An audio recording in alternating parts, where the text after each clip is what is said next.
Hi friends, welcome back to my channel നിബിയാസ് world. അങ്ങനെ പെരുന്നാളിൻ്റെ അന്ന് എല്ലായിടത്തും പോയി. അതിനുശേഷം ഇനി എൻ്റെ വീട്ടിലോട്ട് പോകുന്നതാണ്. നേരെ കൊണ്ടുവന്ന് കുഞ്ഞിനെ കിടത്തി ഉറക്കി. അതോടെ ഞാനൊന്ന് ഫ്രീ ആയിട്ടോ. അങ്ങനെ അനിയത്തിയുടെ ആങ്ങളുടെ മക്കളുണ്ട്. തുടക്കം ഇവർ ഭയങ്കര സ്നേഹത്തിലായിരിക്കും, പക്ഷേ ലാസ്റ്റ് ആകുമ്പോൾ വലിയ ബഹളമായിരിക്കും കേട്ടോ.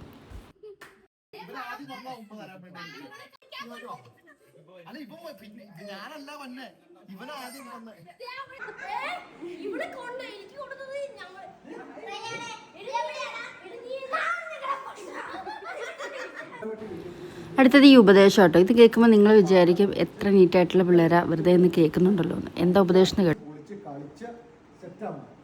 രാത്രി ഫുള്ള് പക്ഷെ ഒരു കാര്യമുണ്ട്, ദിവ്യയുടെ വീടാണ്. ദിവ്യയുടെ വീട്ടിലോട്ട് ഈ ചെടി ചവിട്ടി അകത്ത് കയറ്റാൻ പാടില്ല.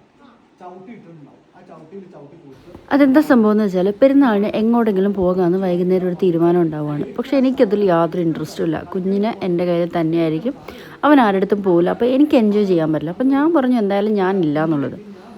എനിക്ക് കുറച്ച് ശാന്തമായിട്ടുള്ള സ്ഥലം വേണമെന്ന്. എന്നാൽ പിന്നെ നമുക്ക് നമ്മുടെ വീട്ടിലോട്ട് തന്നെ പോകാം, അവിടെ പൂള് റെഡിയാക്കാം, എന്നിട്ട് അതിൽ കളിക്കാം, രാത്രിയൊക്കെ മുറ്റത്തിരിക്കാം എന്നുള്ളതായിരുന്നു.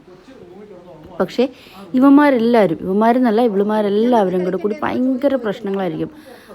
ഒരു സാധനം അടുത്തടുത്ത് വയ്ക്കില്ല, നിരത്തും പൂളിൽ നിന്ന് ചവിട്ടി വെള്ളം പരിക്കാത്തിക്കൂടെ കയറ്റും.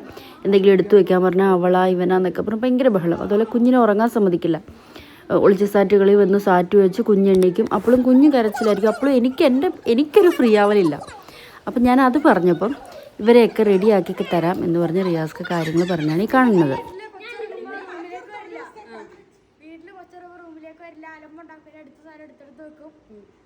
ചിട്ടയും അച്ചടക്കത്തോടും ജീവിക്കും. ചെളി പൊട്ടി കഴിച്ചൂല.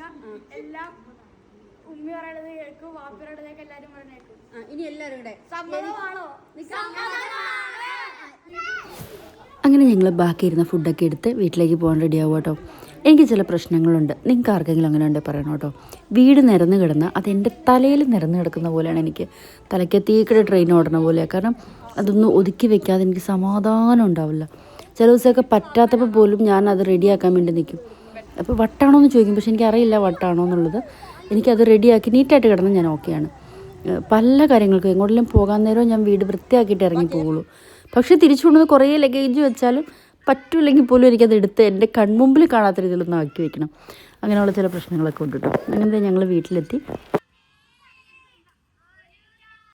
അങ്ങനെ ഓരോരോ പരിപാടികളിലേക്ക് കടന്നു. അതുപോലെ രാവിലെ ആകുമ്പോൾ നമ്മൾ എന്തായാലും താമസിച്ചായിരിക്കും എഴുന്നേൽക്കുന്നത്.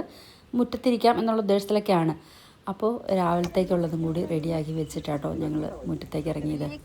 അപ്പോൾ പൂള് നിറയുന്ന സമയം കൊണ്ട് വേറെ പരിപാടികളൊക്കെ തീർക്കുമായിരുന്നു. പൂളിൽ അന്ന് രാത്രി പിള്ളേർ മാത്രമേ ഇറങ്ങിയിട്ടുണ്ടായിരുന്നുള്ളൂ. പക്ഷേ പിറ്റേ ദിവസമായപ്പോൾ ഞങ്ങളൊക്കെ ഇറങ്ങിയിട്ടോ. അന്നങ്ങനെ ഫുഡെല്ലാം വെളിയിൽ വെച്ച് കഴിച്ചു. അതുകൊണ്ട് തന്നെ വീടിനകം അത്ര വൃത്തികേടായിട്ടുണ്ടായിരുന്നില്ല. പിന്നെ കുഞ്ഞുറങ്ങുന്നതുകൊണ്ട് എല്ലാവരും വെളിയിലേക്ക് തന്നെ നിന്നാൽ മതി എന്ന് ഞാൻ പറഞ്ഞു. അതിന് പറയേണ്ട ആവശ്യമൊന്നുമായിരുന്നില്ല. പൂളുള്ളതുകൊണ്ട് ആരും അകത്തേക്ക് കയറിയിട്ടില്ല. രാത്രി പാതിരാത്രി ആയപ്പോഴാട്ടോ ഇവർ 2 മണിയൊക്കെ ആയപ്പോഴാണ് ഞങ്ങൾ വീട്ടിലോട്ട് കയറിയത് പോലും. ആ സമയത്തും അവർ ഈ പൂളിൽ തന്നെയായിരുന്നു. പിന്നെ പിറ്റേ ദിവസം നേരം വെളുത്തപ്പോൾ വീണ്ടും തുടങ്ങി. 4 മണി ആയപ്പോഴാണ് ഇറങ്ങിയത്. അന്നും ഫുഡെല്ലാം വെളിയിൽ തന്നെ വെച്ചിട്ടായിരുന്നു കേട്ടോ. ഇത് പിന്നെ ക്ലോറിൻ വെള്ളവും കാര്യങ്ങളൊന്നുമല്ല, നമ്മുടെ കിണറ്റിലെ വെള്ളം. സ്വിമ്മിംഗ് പൂളിലെ പോലെ ഒരുപാട് പേര് ചാടണ വെള്ളമൊന്നുമില്ല. അതുകൊണ്ട് തന്നെ കുറച്ച് നേരം കിടന്നോട്ടെ എന്ന് വിചാരിച്ചു. പിന്നെ മതിയെന്ന് തോന്നി. ഇവരുടെ കണ്ണൊക്കെ വല്ലാണ്ടായപ്പോൾ ഒത്തിരി പറഞ്ഞോട്ടെ കയറാൻ.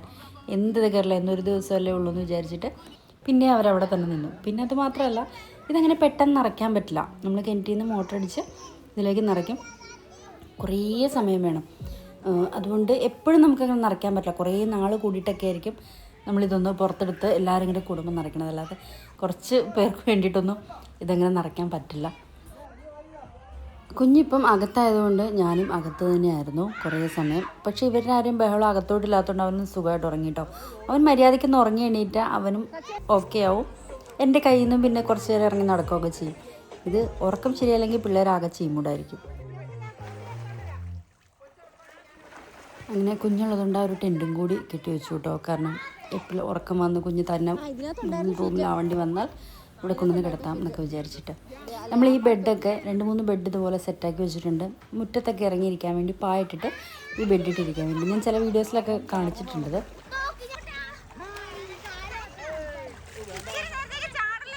പിള്ളേരൊക്കെ എപ്പോൾ വന്നാലും ചോദിക്കണം കേട്ടോ ഈ പൂളൊന്നും നിറയ്ക്കാവുന്നു. പക്ഷെ അങ്ങനെ ഒരു ദിവസത്തേക്ക് നിറയ്ക്കാൻ പറ്റില്ല. അത് ആ നിറച്ച് കഴിഞ്ഞാൽ രണ്ട് ദിവസമെങ്കിലും കഴിഞ്ഞിട്ട് ആ വെള്ളം കളയുകയോ ചെയ്യണത്. അപ്പോൾ ഐഷൂട്ടി എപ്പോഴും ചോദിക്കും ഇവരെല്ലാവരും കൂടെ വരട്ടെ എന്നിട്ട് നിറയ്ക്കാമെന്ന് പറഞ്ഞുകൊണ്ടിരിക്കുമായിരുന്നു. അങ്ങനെ നിറച്ചതാണ്.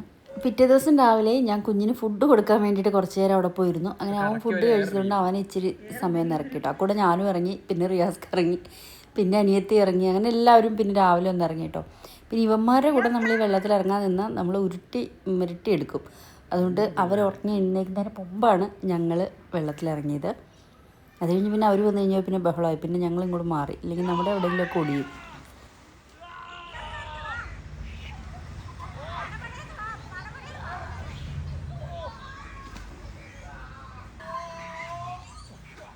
പിന്നെ ഈ പൂളിനെക്കുറിച്ച് ചിലപ്പം ആരെങ്കിലുമൊക്കെ ചോദിച്ചു വന്നിരിക്കാം. അത് ഞാൻ മുൻകൂട്ടി പറഞ്ഞേക്കാം. 5000 ലിറ്റർ ആണെന്ന് തോന്നുന്നു. ഏകദേശം ഒരു 5000-നുള്ളിലാണ് റേറ്റ് എന്നും എനിക്ക് തോന്നുന്നു. കറക്റ്റ് എനിക്ക് അറിയില്ല കേട്ടോ. ആ ഒരു ഉള്ളിലാണ് റേറ്റൊക്കെ വന്നിട്ടുണ്ടായിരുന്നത്. എന്തോ നട്ട വെയിലത്തും ഇവർ ഈ വെള്ളത്തിൽ തന്നെയായിരുന്നു. ഇവിടെ നിന്ന് ഇറങ്ങിപ്പോയി ചോറുണ്ടു. അതും മുറ്റത്ത് വെച്ചാൽ ചോറുണ്ടാക്കണം. ഈ നനഞ്ഞുകൊണ്ടിരിക്കുന്ന ആൾക്കാർ ഇതൊക്കെ മാറിയതിന് ശേഷം ചോറുണ്ട് പിന്നെ ഇറങ്ങാൻ പറ്റുള്ളൂ. അതുകൊണ്ട് ഇവർ പുറത്ത് തന്നെ വെച്ച് ചോറൊക്കെ കൊണ്ടു വീണ്ടും അതിനകത്ത് തന്നെ. അങ്ങനെ പോകുന്നിടം വരെ അന്നത്തെ ഒരു ദിവസം ഫുള്ള് വെള്ളത്തിലായിരുന്നു കേട്ടോ. എല്ലാം കഴിഞ്ഞ് കയറി കഴിഞ്ഞപ്പോൾ മുഖമൊക്കെ ഇങ്ങനെ കറുത്ത് ഇതുപോലെ ആയിട്ടുണ്ടായിരുന്നു. എല്ലാവരും വെള്ളത്തിൽ കിടക്കുമ്പോൾ അതറിയില്ല. ആകെ 2 പ്രാവശ്യം കണ്ടേ ഉള്ളൂ ഇത് നിറച്ചിട്ടുള്ളൂ. ആ 2 പ്രാവശ്യവും ഞാൻ ഇറങ്ങിയിട്ടില്ല. ഇറങ്ങണം എന്നുണ്ടായിരുന്നു. ഒന്ന് ഞാൻ ഡെലിവറി സമയത്തായിരുന്നു, അതുകൊണ്ട് ഇറങ്ങാൻ പറ്റിയില്ല.